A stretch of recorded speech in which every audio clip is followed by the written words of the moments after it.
Hello and welcome. You're watching Let's Talk Business. I'm Vedant Agarwal. The top story, well, markets advanced for the second straight day. This is healthcare and telecommunication sectors advanced with while power and utility stocks declined. Well, Hiral Dadia with a wrap of all the market action. A second consecutive session of gains is what we've seen in terms of where markets go. And clearly, if you go to see Nifty is nearing the 19,600 mark already in intraday trade. The Sensex ended with gains of little over 200 points in trade today.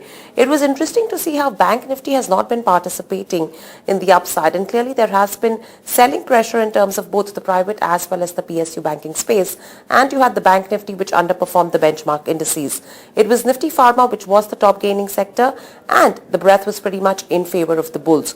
Talking about the top gainers, you had Divis Laboratories, M&M, SBI Life, LTI Mindtree as well as Adani Ports. In fact, Adani Ports will be reporting numbers today. On the losing end, Britannia reacted to numbers. Tata Motors, SBI, Bajaj Auto as well as Axis Bank, these were the top losers in trade today. Let's quickly look at the newsmakers Paytm, where Vijay Shekhar Sharma will be buying 10.3% stake from Antfin. You had Aditya Birla Fashion which stumbled on the back of weak earnings. Lupin was up in trade on the back of the brokerages increasing target price. On the back of weak set of numbers, Barbecue Nation was under pressure. Aditya Birla Fashion, rate gain. Real Stone Realtors were a few of the other names that were in focus. Easy Trip Planners as well on the back of the preferential issue was in focus. Sterlite Technologies, HFCL, both of these counters saw some smart moves in today's session, and this is on the back of the government approval to spend 1.4 lakh crore on rural broadband projects.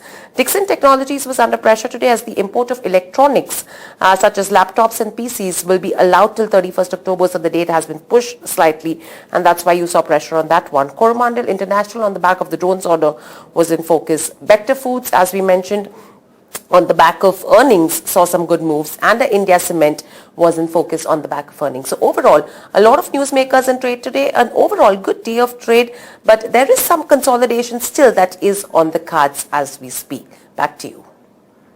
And we're moving now to the other big headline. Vijay Shekhar Sharma is now the largest shareholder in Paytm. This comes after the Paytm founder acquired 10.3% stake in the fintech company from Antfin. Well, Paytm surged more than 11% intraday, reaching a 6-month high after the announcement. Pragati Oberoi is here with the details. Hello and welcome to BQ Prime. I am Pragati Oberoi.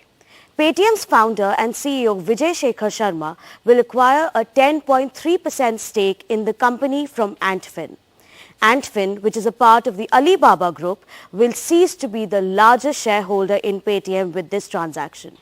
Sharma's stake in the company will now rise to 19.42% and Antfin's will fall to 13.5%. The purchase will be conducted through Sharma's overseas entity called Resilient Asset Management. Antfin will be issued optionally convertible debentures and no cash payment will be made for this acquisition.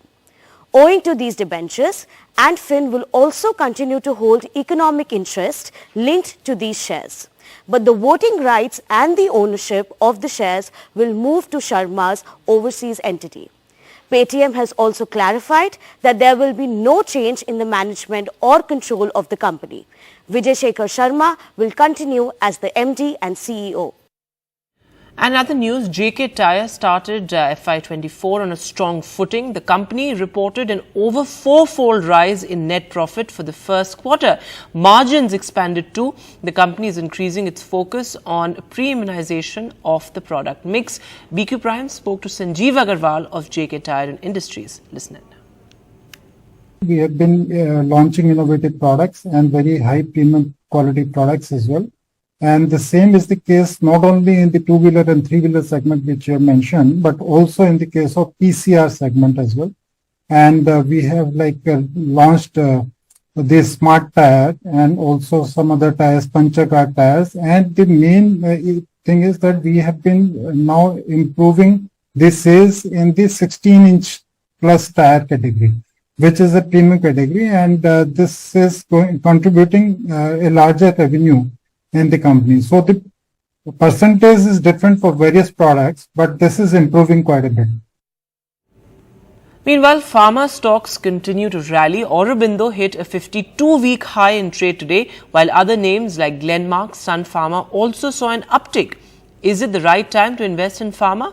Well, Ambit Capital's Dhiraj Agarwal thinks it is. Listen in. So pharma is actually not bad. We actually like pharma quite a lot. So pharma, in fact, the US generic pricing decline is slowing down. It's coming to a more moderate 4, 5, 6% per annum kind of a level as compared to 10 to 15% that it was declining at. And this pace will continue, right? I mean, that's the basic nature of generics. The reason you go into generics is that you get the price advantage. So 4 to 6% annual decline, the generics companies can very well absorb through productivity gains and volume gains. So with US generics bottoming out, we are actually very, very positive on pharma as a space. And bulk of the result that we have seen in this quarter and maybe even the last quarter as well actually reflect that view that US generic pricing is bottoming out, which is actually positive. So we are structurally bullish on pharma. And in other news, backed by healthy operating numbers, Balrampur Chini Mills reported a multi-fold jump in profit in the June quarter. Margins saw considerable expansion. The stock gained in trade today after a strong quarter as well. BQ Prime spoke to Pramod Patwari of Balrampur Chini about the road ahead. As far as our company is concerned, we are right now focusing on the cane development activities. And the success of that we have already witnessed in the season gone by 22-23. On 23-24, we have given you a further guidance of 10%. There is still a possibility of improving further from that level also. So if that happens, there will be a corresponding benefit which will flow across all the segments into the company in terms of raw material or feedstock availability. So our focus going forward will be to produce only that much of sugar which we can sell into the domestic market. And for that to achieve, we would be required to divert more and more towards B-heavy as well as juice. And the other big headline, the Reserve Bank of India is all set to begin deliberations about interest rates. The 6-member Monetary Policy Committee will commence its meeting tomorrow. The central bank will consider a crucial factor, the recent significant increase in prices of food in the country. Will the MPC keep policy rates unchanged, and can we expect a decrease in food prices going forward? Suvodeep Rakshit shares his view. I think there is clearly a risk on the upside in terms of the headline inflation, especially since it breaches the 6% mark. That means that, the upper tolerance level for the band that the RBI targets, that has been breached. Now, the reason could be because of food inflation, while core inflation remains much more subdued. But at the same time, when you're looking at from a policy perspective, if you're looking at inflation, you're hitting the 6% plus mark.